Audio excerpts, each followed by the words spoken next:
and that is the Sign Player. Now this is by Orchestral Tools, and again it's free. They do a lot of paid amazing things. If you go into the store for Orchestral Tools, these guys work out of Berlin. I think they're German. I'm pretty sure they're German, and they do a lot of stuff with the Berlin Symphony Orchestra, but they do lots of other things as well. And you can see, I mean, their bundles are amazing. And, you know, like you've got the Berlin strings, Berlin percussion, you've got, you know, special bows, soloists, and they really are extraordinary. The first chairs for the strings, loads of stuff. But also loads of stuff is free. And they, like Spitfire Audio, they actually give you free stuff. And I really like that. I think that's really awesome. And I will be doing the same thing, but more about that in a minute.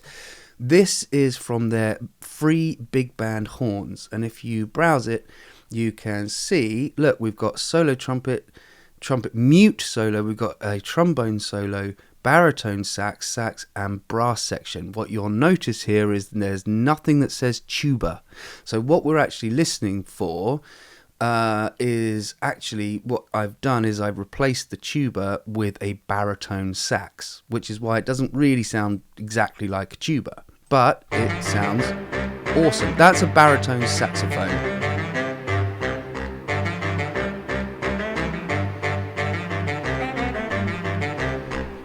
Now if we copy that, let's just do a software instrument, and we'll take that out. And what we're going to do, I don't know why I shoved it down there, but we'll do it. And we're just going to copy that. You can see that there's actually more than one line here. This is actually 2 lines, because there's two tuba lines.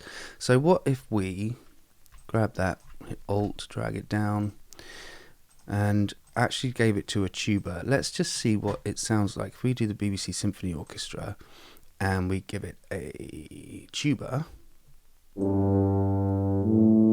beautiful sound. But again,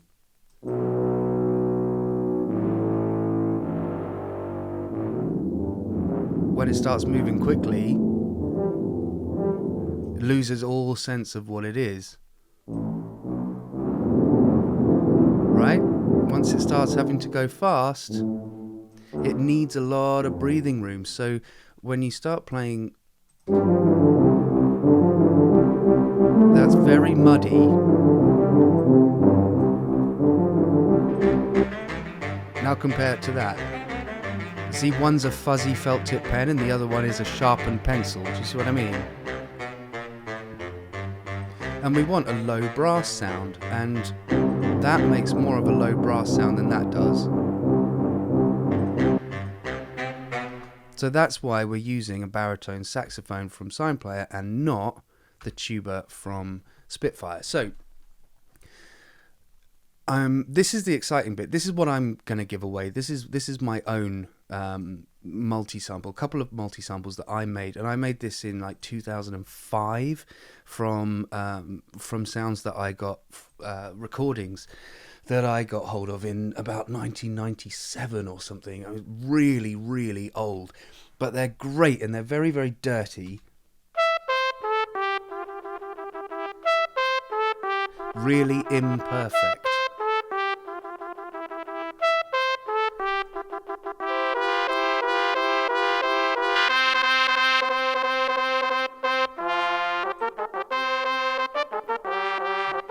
You see that it's slightly out of tune. It's kind of got that little bit out of tune kind of thing. And I love that. It sounds human. It doesn't sound, again, like an organ. We haven't got that Beatles problem of it sounding like a mellotron. And that's what we want. And then you add that with the built-in Logic's studio horns, which are great. And you kind of get a bit more precision.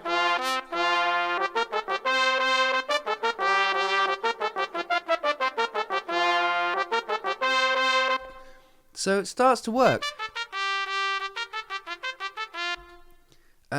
When you play long notes with the studio horns, I find that they do start to sound a little bit buzzy. They're a little bit kind of like a wasp in a beer can kind of sound. It's a bzzz kind of noise. So we need to kind of finesse this a bit. Look, there's a lot of high in there. And if you're in a concert hall, you wouldn't have that much high because the people, the humans, would be absorbing the high end, right? So you lose a lot of that top end. So we're going to take some of it out to make it stop sounding quite so bright.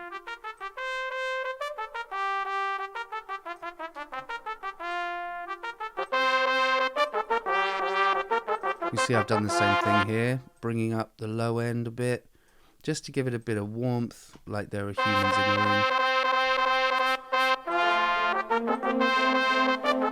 And then give it that.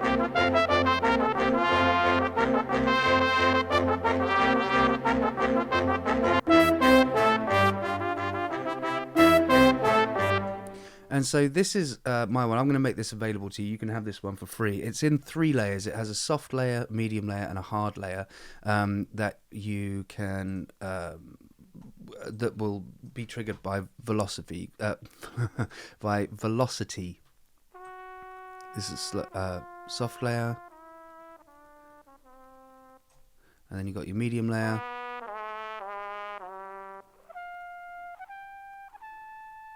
And then you got your hard layer,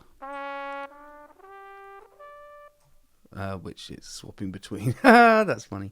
Okay, let's see. Yeah, okay, that's not working. So if I were to play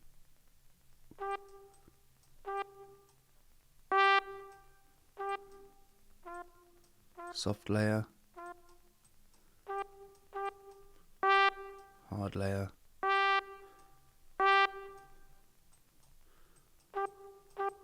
medium layer, hard layer, soft layer. So you got 3 different layers. So you kind of, it's not hugely intricate, but it does kind of work. And same again for the trombone. We have same again, soft layer, medium layer, hard layer.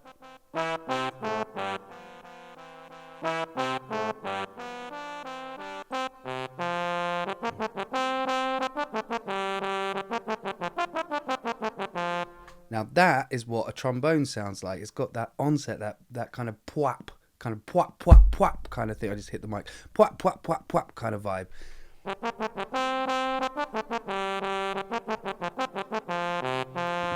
Which I think is awesome.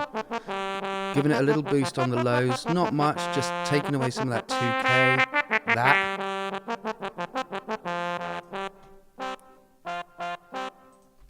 Cool. And then again, add it with studio horns. Same thing again. Boost the low end, chop some of the high ends out, and you get this nice. It's very good.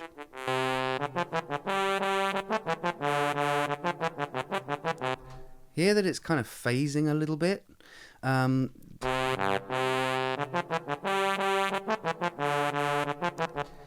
What you can do to do this might help when you start to get that phasing kind of sound. It kind of sounds a bit like it's kind of that kind of noise. You hear that?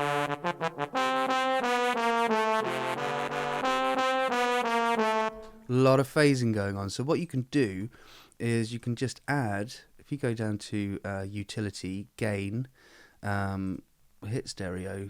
It is a stereo signal, but what we're going to do is let's try phase inverting. So we can go.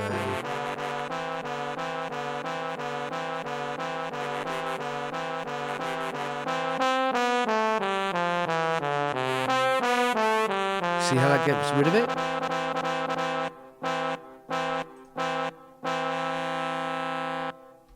So if we want to keep it stereo, we don't need it to be stereo. We want it really to be in mono because we want to be able to place it quite exactly where we want it.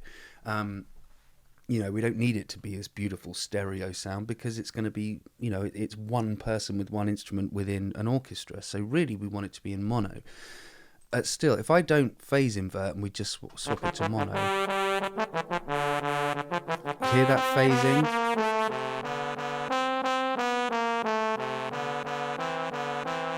See how the phasing goes away?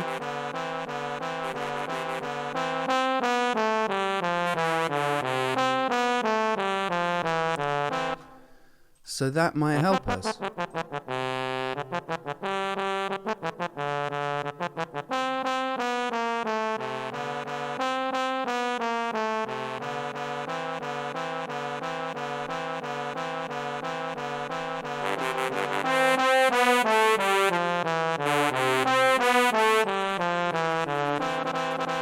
Yeah, that's better.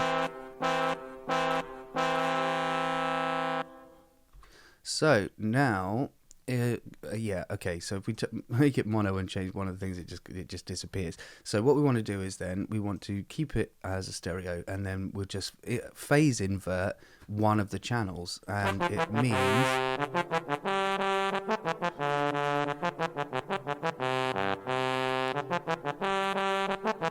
It gets rid of most of that phasing, and we start to get a little bit more of the low back into it. So that's a handy little thing, which is kind of cool. Then we've got our sine.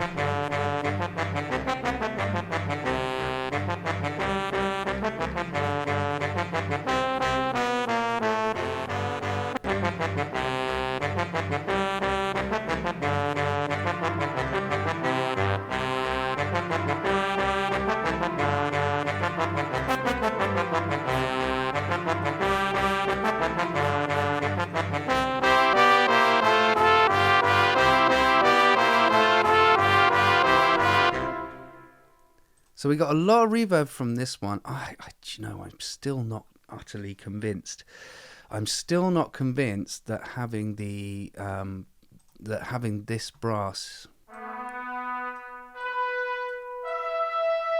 I mean, it's such a lovely, thick, wonderful sound, but it's not quite precise enough. It takes too long to kind of fill.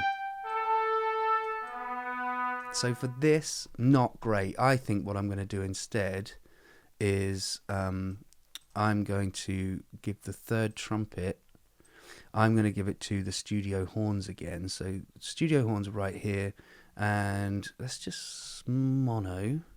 Trumpet, let's give it trumpet 3 because it is our third trumpet. Maybe that's going to sound a little different. I don't know. Let's see what it sounds like. Give it some reverb.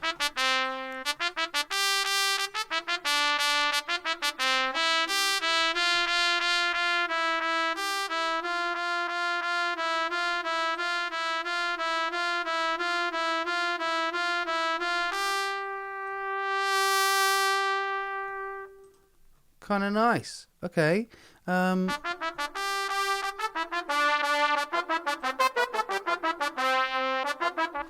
Bit of phasing going on, so we've got a mono signal this time. I wonder what will happen.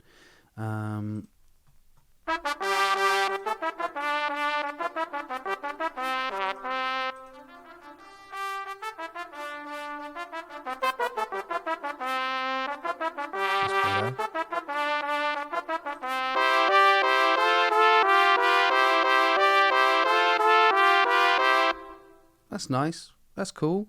I'm alright with that. Now let's place it. Now we know that our trumpets should be right over to the right hand side. So let's just do that. Let's put all of them over to the right. Not hugely, just a little bit. Stagger them a little bit.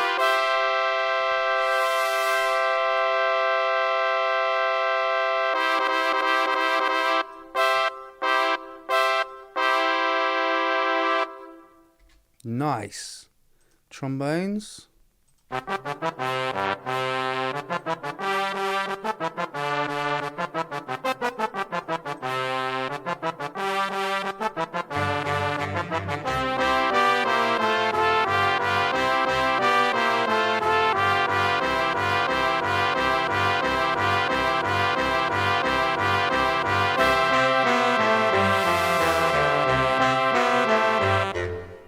That sounds pretty good to me. I don't like throwing the bass instruments right over to the edges, because while that is sort of correct in terms of staging, we have to think as producers, and we know that the bass has got to be in the middle, right? Because you can't put all of your bass on one side, and it doesn't really work very well. So I'm going to put the sort of bass instruments towards the center, and the higher, more trebly instruments out towards the sides, just because that's what we do, as producers. We need to think in terms of that, because we're dealing in a stereo field rather than a live performance. So bit of artistic license is necessary here, but if we kind of balance out the low French horns on one side,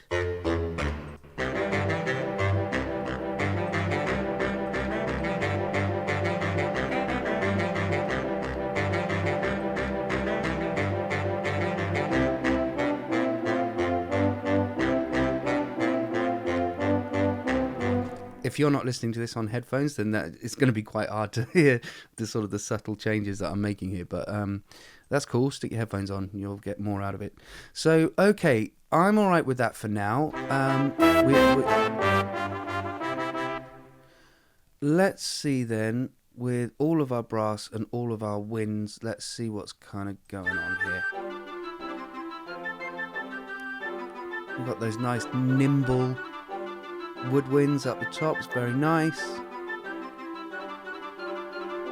Okay.